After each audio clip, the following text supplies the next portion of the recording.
So speaking of cage matches, that kind of leads right into the next topic I wanted to bring up was last night's Raw and the cage match between CM Punk and Seth Rollins, which actually really we need to go back to the Raw before with, I mean, in my opinion, Punk's probably best promo, at least his best individual promo since he's returned. Easily. Right. I mean, I know he said like those promos with Cody or with Drew or whatever, those have been great, but this one on his own, I mean, talk about like the goosebumps he was making fun of with The Rock, you know, like that was awesome. Like even so, and that's why I love this picture because he took off the thing on the Raw sign on the microphone. Like that's when you know he's pissed when he would do that. He comes out and, you know, called them, what is it, bald frauds, and said, what was it that Rock was, that John Cena has been feeding kids bullshit for 20 years. And just, I mean, if that promo didn't get you fired up, I don't know what to say. Like that was just amazing. How much of this promo do you think was kind of bold pointed or scripted? Let's go with that word. So I feel like it's to what I feel like they're doing is that there is some like the writers have the overall idea of like, you're going to go out there and cut a fiery promo. And like, he runs the most of it of what he needs to run by people, like of the bullet points. Like, I don't know exactly what I'm going to say, but I'm going to call them bald frauds. I'm going to say bullshit. You know, I'm going to do this. I think a lot of this is off the cuff, dude. I mean, on the fly.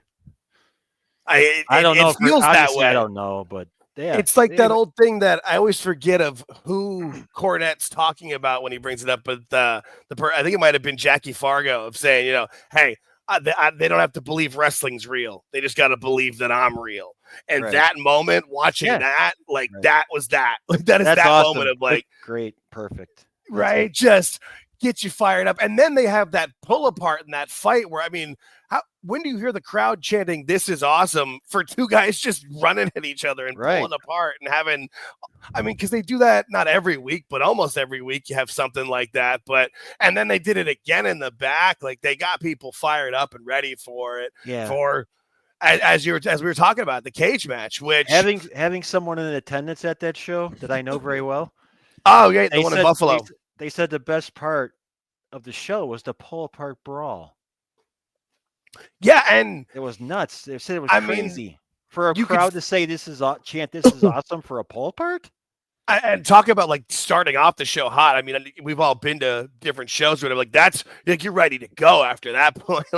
And I mean, the rest of the show was good. I mean, that was the one where they had the where EO beat Rhea, which was a great match and a great moment and all that fun stuff. But yeah, that opening segment, I mean, I'm not sure if they've had a better segment on Raw since they've gone to Netflix yet than that. Like that was just led perfectly to MSG.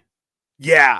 And plus, as we've talked about plenty of times, it got angry Seth, serious Seth, you know, not Joker Seth. And you know what I mean? Not what Seth that we just talked about before we went on the air. Oh, right. Yeah. There's Seth Rollins versus Seth freaking Rollins. We just like Seth Rollins. Like, let's, yeah. Which, breaking news, as word on the street we've heard is that they've removed the freakin from his name on the WWE roster on the website. Don't know how true that is depending on who's reporting it, but that would be cool because I feel like there's only so many things left that still feel, and you hate to say it, but like a Vince thing.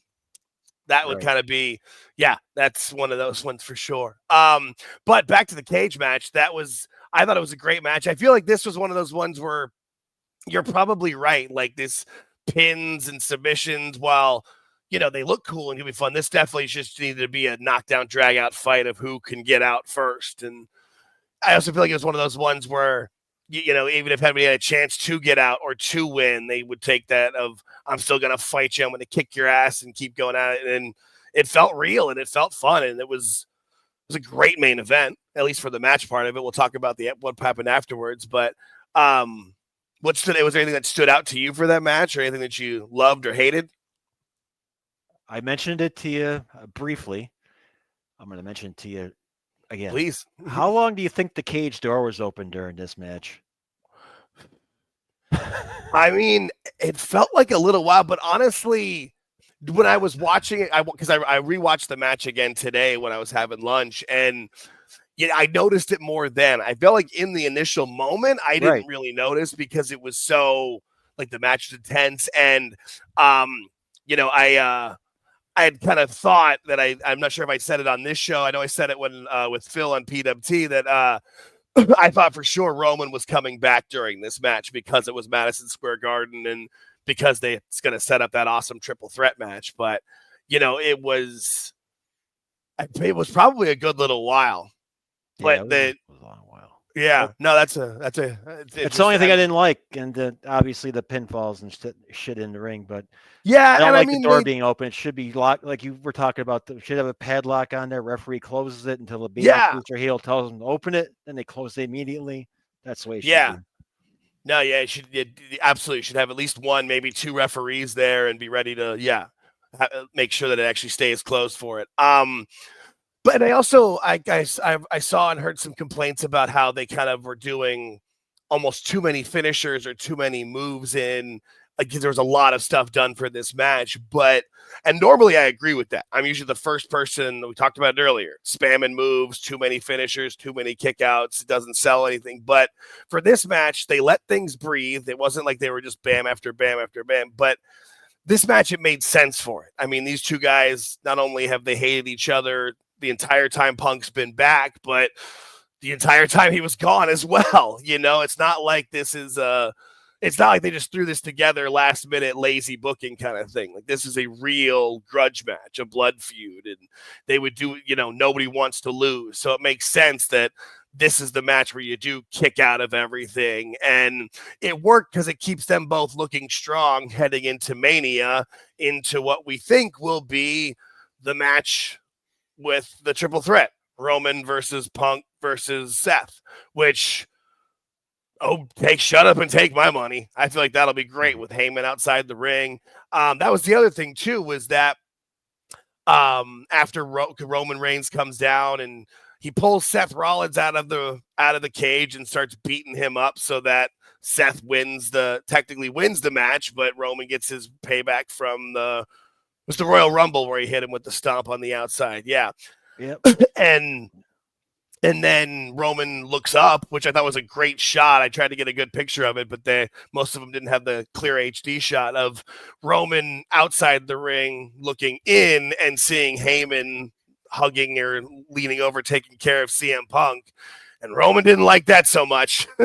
He got a little jealous. Yeah, right. He got a little jelly. You're absolutely right. No, he did.